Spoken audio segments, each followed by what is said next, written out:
Hey,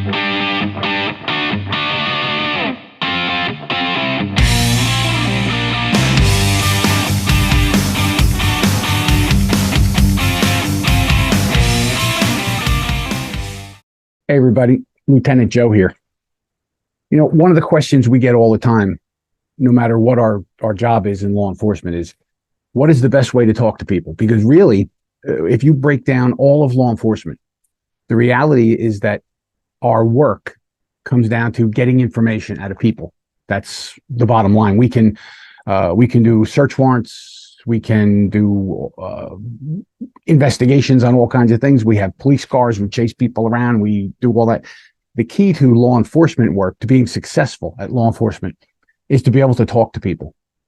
That doesn't matter if you're a patrol officer, corrections officer, a detective, a supervisor. In every aspect of law enforcement, information is really what we deal with. We deal in information, right? We get information from witnesses, from victims, from accused, right? From all kinds of different people that come forward to tell us, hey, here's what I saw, here's what I heard, here's what I did, whatever it is. So today we're going to talk real quick on a couple of things for you to consider.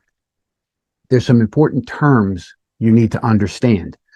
Now, like most of police work, understanding the psychological implications of a human being's mind and how it functions is going to help you as a law enforcement officer do your job better. If you know what makes people tick, then you can understand body language. You can understand the responses that they give you. So my book, The Interview, right, is available from one of our sponsors, which is Blue 360 Media. They have their poster right up there. Blue360media.com is the greatest publisher for all things law enforcement. All right. So I was honored and privileged when they asked me if I could write a book about interview, street interview, custodial interview, all that kind of stuff. Because one of the things I teach is interview techniques and tactics. It made me a successful patrol officer and a successful detective and a supervisor, you name it. It changed the course of my career by being able to speak to people properly, to interpret their answers, and then lead the conversation where it needed to go. So The Interview is a soup to nuts explanation of how to conduct a criminal interview. There's all kinds of stories in there. There's all kinds of examples that I give so that you can do it too. That's the whole idea. Anybody can do this. I didn't start out as a great investigator and a great interviewer. I had to learn how to do it. I learned the techniques. I learned the fundamentals. I started to understand human beings and what made them tick. And then I applied that to the things I learned. And eventually I kind of got it and I got good at it. And I got to, write it down so that it can help you. So a couple of the things we're going to talk about here, a couple of the psychological things that are important for you to understand about dealing with other people, human beings. If we look at the vast majority of people that we're going to come across, I'm going to say 98% of them, 98% of all the people we come across are normal human beings that interact with other people normally. Now, within that group, of course, there are the criminals, the career criminals that, while they are normal in capacity for the way they deal with life, they have chosen to do things criminally for whatever reason. It's, sometimes they like it. Sometimes it's just all they can do to make money, or they've just fallen into that trap that's how they live.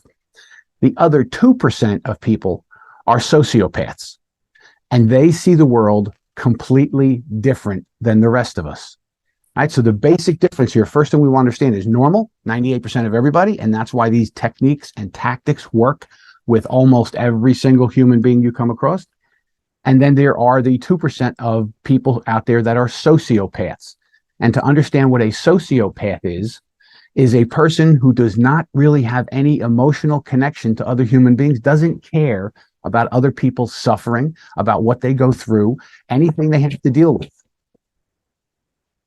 That would be my rescue dog joining in on the conversation.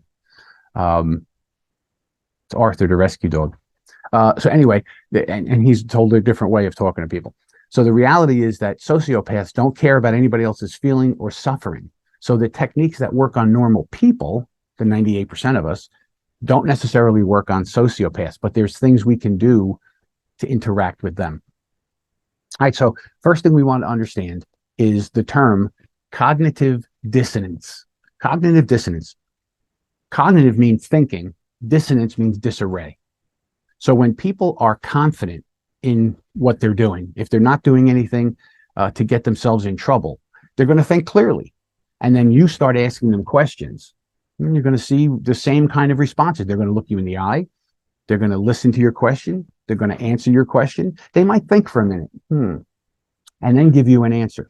All perfectly normal responses, all very good. The thing that changes that makes cognitive dissonance happen, is the next thing we need to understand, and that is jeopardy. When somebody has jeopardy, that changes everything about how they communicate. Right? So 80% of human communication is body language. And I'm going to do a program on body language coming up very soon. But right now, 80% of everything we do is body language. Right? And what changes your body language, what changes the words you use, what changes the way you answer questions, the physicality of your body, where your eyes go, all that kind of stuff is because of jeopardy. When somebody has jeopardy, when they can suffer a consequence, that's what changes everybody's behavior and everything that moves. The sociopath, on the other hand, remember, they don't care about what they did. So that's not going to move them. And we'll talk about them separately. So once we understand that jeopardy is the key, part of our conversation, whether it's roadside or in a custodial interview, is that we want to poke at that jeopardy. We want to get them uncomfortable to feeling like, the walls are closing in on them. And that's going to enhance the way their body language shows, the way their words show, the way their brain shows. And that's what's going to enhance cognitive dissonance. All right. So people are going to be uncomfortable if they've done something wrong, and now you're talking to them. They're going to try and hide it. They're going to try and lie. They're going to obfuscate. They're going to try and get away from it as best they can. And when they do that, it's because they have jeopardy and they don't want to suffer the penalty of whatever they've done. So cognitive dissonance looks like this. First, let me show you non-cognitive dissonance. Good morning. The reason I stopped you is you came out from behind a closed business, and it's 2 a.m. Oh, sorry, officer. As embarrassing as this sounds, I was on my way home and I'm working late and I really had to go to the bathroom. So I pulled behind there and I took a pee. Sorry. Oh, okay. There's no cognitive dissonance there. The guy did something. It was weird, but he told you what he did. Now that's a strange example, but how many times do we see people do things because of, bodily functions? So here's what cognitive dissonance looks like if the person was back there checking doors, prying doors, looking for stuff, doing things they shouldn't have been doing. Good morning. Listen, the reason I stopped you is you're coming out from behind a closed business and it's 2 o'clock in the morning. Do you work there? Do I work there? Yeah. Do you work at any one of those businesses? Why were you back there? I used to work here. I used to work, it's not here anymore, but it used to be a golf store. And I was just driving by and I just wanted to, take a look. That's all. And it's not there. So I'm leaving. So what cognitive dissonance looks like, and here's how it works. When I've done nothing wrong, I can explain weird things. Like, why was I behind a building? I can explain that clearly. When I've done something wrong and I'm facing jeopardy, now when you ask me questions, I have to be very, very careful of what I say, don't I? I was back there checking doors to see if any was open so I could steal things. They're not going to tell you that. So what happens is their thinking is in disarray because they're trying to find a way to tell you something so that you'll leave them alone and they can get out of there. So you'll hear broken sentences. Well, I was just checking because I used to work there, right? Because their brain is thinking so quick. They weren't expecting your questions or to get stopped. So they're all goofed up and you'll hear that broken sentences. You'll also hear repeated questions. The reason somebody repeats a question back to you or stalls, hey, what were you doing behind that business? What was I doing behind the business? Yes, I'm talking to you. You're the one in the car that just came out from behind the bit. What were you doing back there? So you'll hear stalls either as actual silences where they're trying to think of what to say and what not to say. You'll hear that cognitive dissonance where they ramble along, or you'll hear the question repeated back to you, which buys them time to think. Now, they're not sitting there going, I need to buy time to think. It's just a natural response to people under jeopardy to buy time to think. What did you just ask me? And how can I answer this the best possible way? So you hear things like, the reason I stopped you, coming out from behind that closed business at 2 o'clock in the morning, what were you doing back there? Well, What was I doing back there? Yes, that's what I just asked you. The reason they repeat, right? Listen, you're coming from that house over there where we're watching for narcotics being sold. What were you doing there? What was I doing there? Right? You'll hear those kind of repeated things, right? So the whole idea of cognitive dissonance comes from Jeopardy, and everything springs from Jeopardy.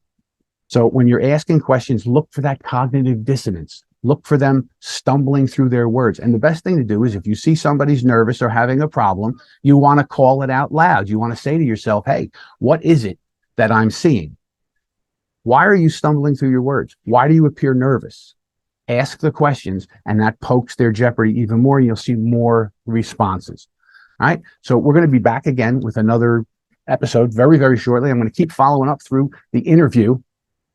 I'm telling you, go get yourself a copy, blue360media.com or on Amazon, and it will change the trajectory of your career. Our other sponsor is medicalessentialdiagnostics.com.